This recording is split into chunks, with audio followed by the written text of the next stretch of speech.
Hi hello नमस्कार. मी आपली लाडकी ताई म्हणजे अश्विनी ताई कुक बाय अश्विनी या यूट्यूब चॅनलमध्ये तुम्हा सर्वांचे खूप खूप मनापासून स्वागत करते. तर चला आज आपण कशाची भाजी बनवणार आहोत ते पाहूया. इथे पाहू शकता भाजीला कसला जबरदस्त असा कलर आलेला आहे आणि जसा कलर आहे तशी चव देखील याची अप्रतिम आणि सुरेख अशी चव लागते. तर चला मग आपण वेळ न घालवता रेसिपीला सुरू करूया. तर इथे पाहू शकता पहिल्यांदा मी गॅस चालू करून त्याच्यावरती तवा देखील ठेवलेला आहे आणि तवा ठेवला की लगेच त्याच्यामध्ये एक छोट्या आकाराचा कांदा मोठ्या स्लाइसमध्ये कट करून घेतलेला आहे आणि कट करून लगेच मी मस्त असा ब्राऊन कलरवर परतवून घेणार आहे. मी बनवणार आहे मिक्स कडधान्याची भाजी. मिक्स कडधान्याची भाजी आरोग्य, चव आणि पोषण यांचा एक संयम म्हणजे मिक्स कडधान्ये मूग, मटकी, हरभरा, चवळी, वाटाणा, मसूर एवढे कडधान्याची मी मिक्स भाजी बनवणार आहे. तर इथे पाहू शकता आपला कांदा देखील मस्त असा ब्राऊन कलरवर परतलेला आहे. कांदा परतला की लगेच मी खोबरं देखील टाकून घेणार आहे पाहू शकता आणि खोबरं देखील मी मस्त असं ब्राऊन कलरवर परतणार आहे. ही कडधान्याची भाजी तुम्ही ह्याला उसळ देखील बोलू शकता. ही भाजी किंवा उसळ तुम्ही नाश्त्याला किंवा जेवणाला किंवा उपवास झाल्यानंतर देखील तुम्ही भाजी बनवू शकता. लगेच खोबरं देखील ब्राऊन कलरवर परतलं की लगेच मी याच्यामध्ये थोडेसे धने देखील भाजवून घेणार आहे पाहू शकता. धने देखील भाजले की लगेच ही मिक्स वाटणासाठी तयारी आहे पाहू शकता. इथं कोथिंबीर, धने, जिरे, खोबरं, लसूण, कांदा एवढं मी सगळं मसाल्यांसाठी भाजलेलं आहे आणि मसाला लगेच मी मिक्सरला पाणी टाकून देखील वाटून घेणार आहे. ते देखील तुम्हाला मी दाखवणार आहे पाहू शकता. आणि लगेच मी जे मिक्स कडधान्य घेतलेले आहेत ते लगेच कढई गरम करून त्याच्यामध्ये थोडंसं तेल टाकून थोडंसं हळद टाकून पाणी टाकून मी थोडंसं शिजवून घेणार आहे पाहू शकता. आणि आणि लगेच मस्त असं तेलामध्ये फ्राय करून झालं की मी इथे 1 ते 1.5 ग्लास एवढं पाणी टाकणार आहे. मी भाजी दोघांपुरतीच बनवणार आहे. त्या हिशोबानेच मी सारण देखील भाजलेलं आहे. तुम्हाला जेवढी क्वांटिटीमध्ये हवी आहे तेवढ्या क्वांटिटीमध्ये तुम्ही भाजी बनवू शकता. आणि ह्या भाजीची चव पाहायला गेली तर एवढी जबरदस्त अशी चव ही लागते ना, अप्रतिम एवढीच सुंदर अशी चव लागते ना की खूपच भारी म्हणजे भारीच. तर पाहू शकता इथे मी हळद देखील टाकून घेतलेली आहे आणि पाहू शकता कसं मस्त असं त्याच्यामध्ये हळद टाकून मस्त मिक्स करून झालं की लगेच त्याच्यामध्ये मी 1 ते 1.5 ग्लास एवढं पाणी टाकून घेतलेलं आहे. तुम्ही तुमच्या क्वांटिटीनुसार पाणी कमी जास्त टाकू शकता.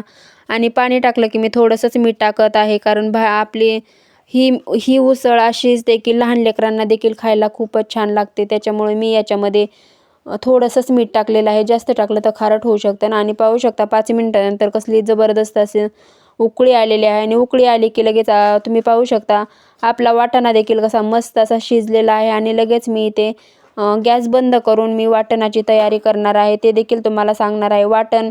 जे आपण वाटणाला सामान भाजलेलं होतं ते थंड झालं की मिक्सरच्या भांड्यामध्ये थोडंसं पाणी टाकून ते देखील मी मस्त वाटण तयार करणार आहे. ते देखील तुम्हाला दाखवणार आहे. पाहू शकता कसलं मस्त असं आपला एकदम बारीकमध्ये वाटण तयार झालेलं आहे. आणि लगेच मी भाजीची देखील तयारी करणार आहे पाहू शकता. आणि कढई गॅसवर ठेवून त्याच्यामध्ये थोडंसं जास्तच तेल टाकलेलं आहे. जास्त तेल नाही टाकलं पण पडलं जास्त माझ्याकडून म्हणून मी तेवढंही तेल त्याच्यामध्ये राहू दिलं. आणि लगेच जे वाटण आपण बनवलेलं होतं ना ते देखील मी याच्यामध्ये घालून घेणार आहे. आणि घालून घेतलं की मस्त असं मिक्स करून मस्त असं त्याचा कलर चेंज होईपर्यंत आणि त्याचा कच्चापणा जाईपर्यंत इथपर्यंत हे वाटण मी मिक्स करून घेणार आहे. मिक्स कडधान्याची भाजी ही एक नैसर्गिक आणि सात्विक पोषणयुक्त आहे. ही रेसिपी वजन कमी करण्यासाठी, डायबेटीस कंट्रोल करण्यासाठी देखील किंवा फिटनेस डाएटमध्ये सुद्धा ही खूप भारी फिटनेस डाएटला देखील ही खूप भारी अशी ही रेसिपी आहे. आणि तर पाहू शकता आपण इथे मसाले देखील टाकून घेणार आहे. मी पहिल्यांदा हळद टाकलेली आहे, घरगुती मसाला आणि आपला जे मी घरी मसाला बनवलेला आहे ना काळा तोच टाकलेला आहे. थोडासा मी किचन किंग मसाला टाकलेला आहे. आणि लगेच किचन किंग मसाला टाकला की याच्यामध्ये लगेच मी मस्त असा चम्मचने मस्त असं हलवून घेणार आहे, कारण नाही हलवलं तर आपलं सारण खाली करपण्याची शक्यता राहते. तर जे मिक्सरच्या भांड्याला जे वाटण राहिलं होतं ते देखील मी पाणी टाकून ते सर्व काढून घेतलेलं आहे. आणि पाहू शकता आपल्या वाटणाला कसला जबरदस्त असा टेक्स्चर आलेला आहे, म्हणजे आपलं वाटण मस्त असं शिजलेलं आहे. तेल सुटायला लागलं की समजून जायचं की आपलं वाटण मस्त असं शिजलेलं आहे.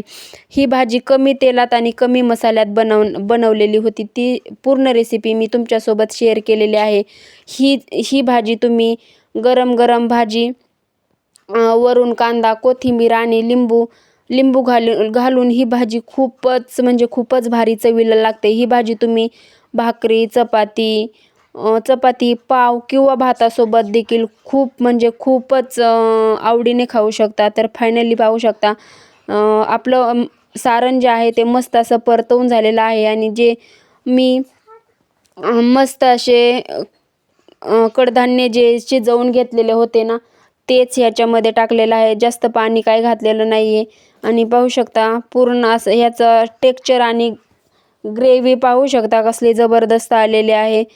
पाहू शकता. आणि ही भाजी कोणाकोणाला आवडते आणि कोणी कोणी खाल्ली त्यांनी मला कमेंट करून नक्की सांगा. आणि आज कुक बाय अश्विनी या यूट्यूब चॅनलवर आपण पाहिली आहे घरगुती पद्धतीने सोप्या स्टेप बाय स्टेपमध्ये मिक्स कडधान्याची भाजी आणि चमचमीत पौष्टिक भाजी कमी साहित्यात भरपूर चव असणारी रेसिपी तुम्हाला कशी वाटली ते कमेंट करून नक्कीच सांगायला विसरू नका. तर पाहू शकता मस्त अशी उकळी देखील आलेली आहे आपल्या भाजीला आणि आपली भाजी खाण्यासाठी तयार आहे. ही भाजी कोणाकोणाला आवडली त्यांनी मला कमेंट करून नक्की सांगा. आणि आपण जे मिक्स कडधान्य होते ना ते अगोदर शिजण्यासाठी थोडंसं मीठ टाकलेलं होतं, त्याच्यामुळे मी याच्यामध्ये थोडंसंच मीठ घालून घेतलेलं आहे. आणि पाहू शकता आपली जी भाजी आहे कशी मस्त अशी त्याला उकळी आलेली आहे आणि आपली भाजी कसली भारी शिजलेली आहे पाहू शकता. आणि लगेच मी इथे पाहू शकता आपली भाजी कसली मस्त अशी शिजलेली आहे. आणि ही भाजी कोणाकोणाला आवडते आणि माझ्या रेसिपीज कोणाकोणाला आवडते त्यांनी नक्की सबस्क्राईब करायला विसरू नका. चॅनलला नवीन असाल तर लाईक, कमेंट आणि सबस्क्राईब करा. आणि माझ्या व्हिडिओज कोणाकोणाला आवडते त्यांनी देखील मला कमेंट करा. आणि फायनली आपली भाजी तयार आहे. भाजी तयार झाली की मस्त खात राहा. Bye bye. भेटूया पुन्हा पुढच्या व्हिडिओमध्ये.